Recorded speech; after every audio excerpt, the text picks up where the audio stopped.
अंधेरे से एक भयानक पिशाचिनी प्रकट हुई और राजकुमार पर अपने बच्चे की आंख नष्ट करने का आरोप लगाया। जान बचाने के लिए उसने एक असंभव शर्त रखी, 7 पहाड़ों और समुद्र की गहराइयों में छिपी जादुई जड़ी बूटी निशारसा लाने की। राजकुमार इस खतरनाक यात्रा पर निकला, लेकिन रास्ते में कबीले वालों के हाथों पकड़ लिया गया। अमावस्या की काली रात में उसकी बलि देने से पहले ही एक राक्षसी बाघ ने पूरे कबीले को मार डाला।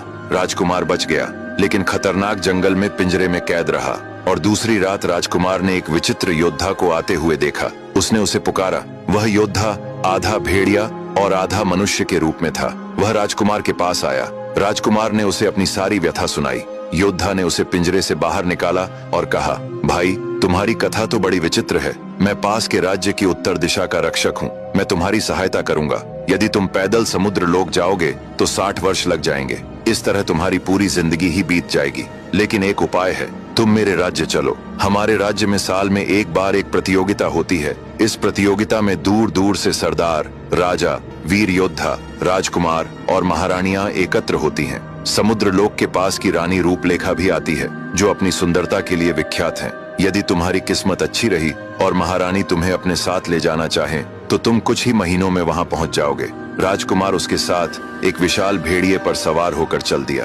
कुछ दिनों बाद वह समय आ गया जब प्रतियोगिता होने वाली थी। कई देशों के योद्धा, राजकुमार, राजकुमारियां, रानियां और सरदार आने लगे। चारों दिशाओं से लोग इस प्रतियोगिता में पहुंचे, जिनमें रानी रूपलेखा भी आईं। उनकी सुंदरता के आगे तो अप्सराएं भी फीकी पड़ जाती थीं। सभी ने अत्यंत आदर के साथ उनका स्वागत किया। फिर तरह तरह की प्रतियोगिताएं हुईं, जिनमें दूर दूर से आए योद्धाओं ने खूनी खेल खेले।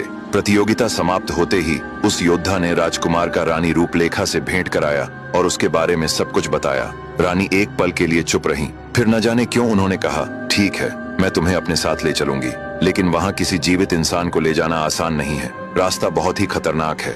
हर कदम पर मौत इंतजार करती रहती है। यदि तुम्हारा भाग्य सही रहा तो तुम वहां पहुंच जाओगे। 5 दिन की यात्रा के बाद पहला समुद्र आया, जिसके द्वार पर पहरा देने वाला एक जल प्रेत था। उसने रानी को रोकते हुए कहा, महारानी, आप इस समुद्र में तभी प्रवेश कर पाएंगी जब आप अपनी कोई कीमती वस्तु मुझे देंगी। अब आगे की कहानी जानने के लिए देखिए अगला भाग।